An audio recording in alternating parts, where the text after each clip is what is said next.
Student হিসাবে স্মৃতি বলবো নাকি শিক্ষক হিসাবে স্মৃতি বলবো? দুই স্মৃতি তো দুই রকম হয়, তাই না? উপরে সামনের দিকে একটু তাকান, কিছু দূর হাঁটেন।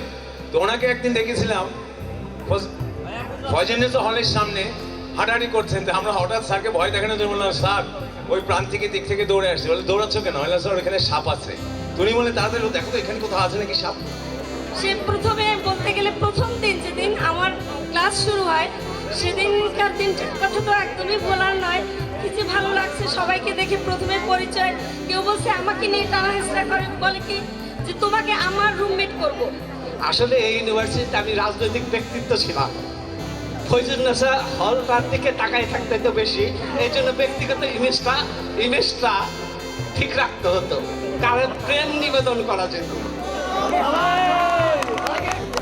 রাস্তা এত বিল্ডিং ছিল না।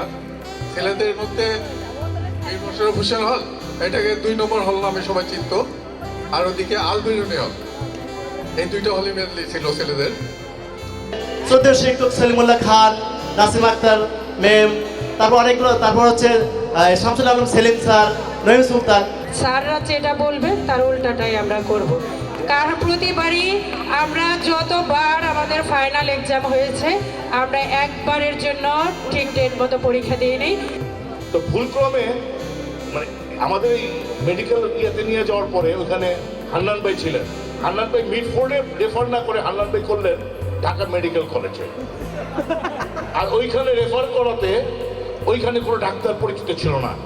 ডাক্তার আমাদের এক বন্ধু রানা, এখন বাইরে আছে, ও রুগী। ওর অভিনয় দেখে ডাক্তার এতটাই কনভিন্সড হয়ে গেল যে অপারেশন ছাড়া ওই রোগীকে উনি ছাড়বেনই না। এখন অপারেশন করতেই হবে। এখন রানা পড়লো বিপদে, পরীক্ষা পিছাইতে আসলাম, এখন অপারেশন করতে হবে আমার। এখন বললো কি করবো? আমি বললাম অপারেশন করাও। উপায় নাই। গোলাম হোসেন মার্টিন রাসেলের কোনো বই পড়েছো? আমি বললাম যদি বলি পড়ি নাই তাহলে তো পাস হবে না। বলো আমি একদিন স্ট্যান্ড বললাম জি স্যার পড়ছি। তো বললো বইয়ের নাম বলো, কি বই পড়ছি? এখন আমি গেলাম ফাইসা। তো ওনারা আসলে জাতীয় পর্যায়ে স্মৃতিচারণ করেন।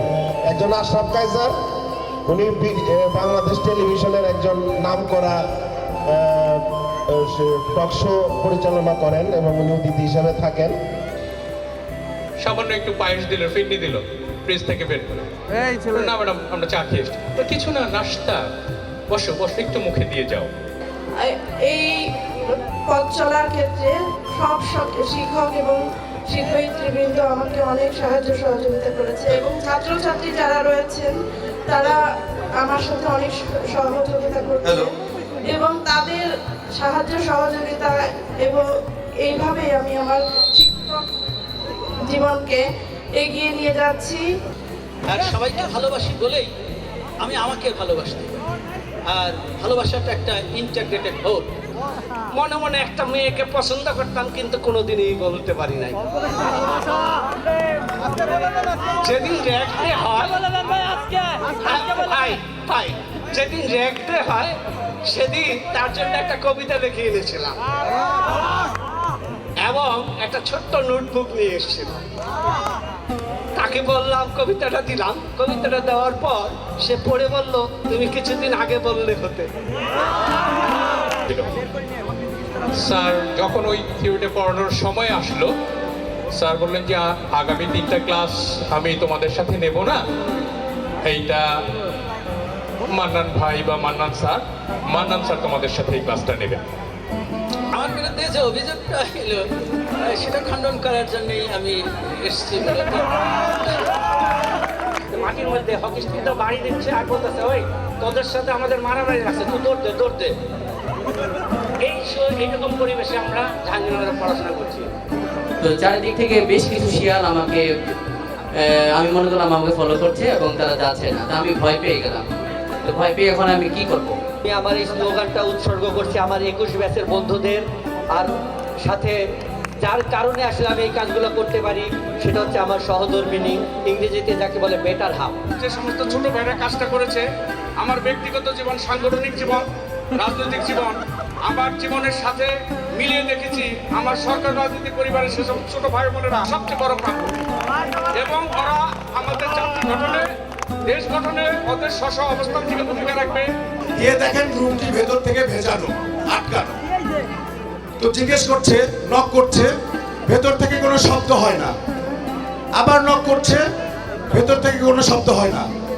আমি সব ভুলে গেছি আজকে, কিছু না, আমরা 1 বছরের ঐকান্তিক চেষ্টা, প্রত্যেকে সমান পরিশ্রম দিয়েছে এখানে, প্রত্যেকে এখানে যারা বসে আছে এটাও তাদের মোটিভেশন, এটা একক কৃতিত্ব না। আসলে তা কিন্তু না, আমি যা বলি আসলে তাই করি। ভালো লাগছে যে আজকে আমাদের ডিপার্টমেন্টের অনেকেই এখানে উপস্থিত। আজকে এই অ্যালামনাইয়ের মাধ্যমে এই কমিউনাল পলিটিক্স ডিপার্টমেন্ট সারা বাংলাদেশে যাতে জাহাঙ্গীরনগর বিশ্ববিদ্যালয়ের মুখকে উজ্জ্বল করতে পারে, আজকে আপনাদের কাছে সেই বিনীত অনুরোধ জানিয়ে আমি আবারও আপনাদের কাছে ধন্যবাদ কৃতজ্ঞতা প্রকাশ করে আমি আমার সংক্ষিপ্ত স্মৃতি শেষ করছি। আল্লাহ হাফেজ।